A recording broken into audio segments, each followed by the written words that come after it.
საქართველოს როლი რეგიონში სულ უფრო ბუნდოვანი ხდება. ოცნების პოლიტიკა სტრატეგიულ პარტნიორ მეზობელსაც კი უცვლის მიდგომებს.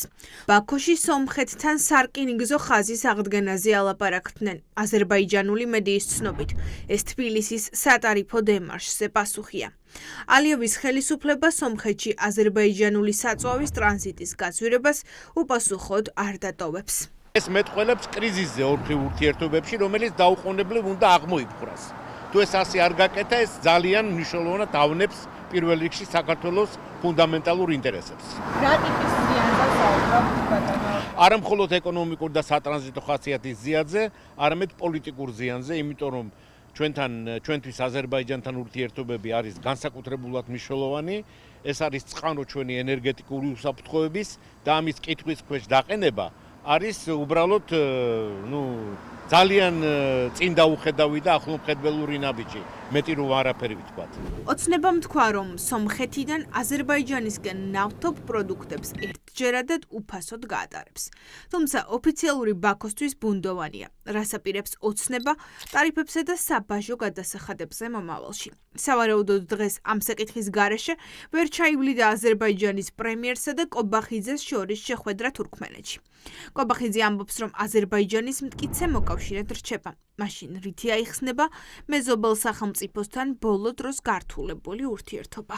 საუდნელი იყო, რომ შუადერეფის სამხრეთი განშტოება, რომელიც სომხეთზე გადიოდა, გააქტიურდებოდა, განსაკუთრებით იმის გათვალისწინებით, რომ საქართველოს ხელისუფლებამ ყველაფერი გააკეთა, რომ ჯერ დასავლეთთან გაეფუჭებინა ურთიერთობები, ახლა კი იგივეს აკეთებენ აზერბაიჯანსა და სომხეთთან მიმართებით. ჩვენი მეზობლები ცდილობენ დივერსიფიკაციას და ეს დივერსიფიკაცია რაც უფრო დაჩქარდება, მით უფრო მეტი ეკონომიკური პრობლემა შეექმნება საქართველოს. ქართული ოცნება ბოლო პერიოდში თავიდან ბოლომდე არის გადართული ევროიზოლაციაზე. ისინი ცდილობენ, რომ არ გააღიზიანონ რუსეთი, ოღონდ ეს არ გაღიზიანება საბოლოო ჯამში გადადის კაპიტულაციაში. რუსეთს არ აინტერესებს კავკასიაში გრძელვადიანი მშვიდობა. აზერბაიჯანი ახლა ალტერნატიულ გზებს ეძებს და იმ მონაკვეთის აღდგენისთვის ემზადება სომხეთთან, რომელიც საქართველოს დამოკიდებულებისგან გაათავისუფლებს. ზუსტად ასე წერს აზერბაიჯანული სამთავრობო მედია. რას ნიშნავს ეს? რკინიგზის ხაზის აღდგენა ნიშნავს, რომ საქართველო ერთადერთი გზა აღარ იქნება. ეს გეოპოლიტიკურთან ერთად უდიდეს ეკონომიკურ ზიანს მოგვაყენებს.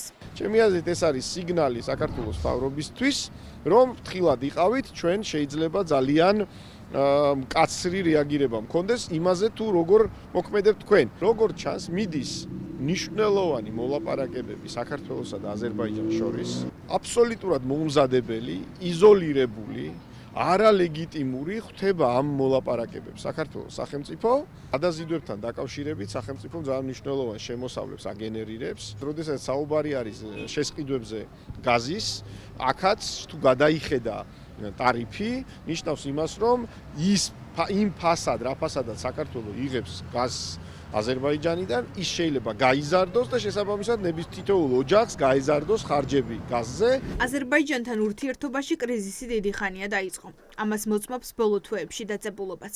საქართველოს საზღვარზე აზერბაიჯანელი მძღოლების შეფერხება და ტვირთებისთვის შექმნილი დაბრკოლებები. ამის შემდეგ უკვე ტარიფების გაზრდა სომხეთში გადასატან ნავთობ პროდუქტებზე. ამ დასწრებულ ვითარებაში და იმ რეჟიმის პირობებში, რომელიც არ არის დაინტერესებული გრძელვადიანი ქვეყნის ინტერესების ინტერესებისთვის, არამედ რეჟიმისათაცავად, ეს ბუნებრივია, რომ გარდაუვალი დაზიანება იქნება საქართველოს გრძელვადიანი ინტერესებისთვის და იმ მშვიდობის პროექტისთვის, რომელიც ტრამპის სახელს და ტრიპის პროექტს უკავშირდება. ბაქოში აქვთ გეგმა როგორ იმოქმედონ. ქართულმა ოცნებამ წესით გაფრთხილებაც უკვე მიიღო და ჯერი სწორედ მათზეა.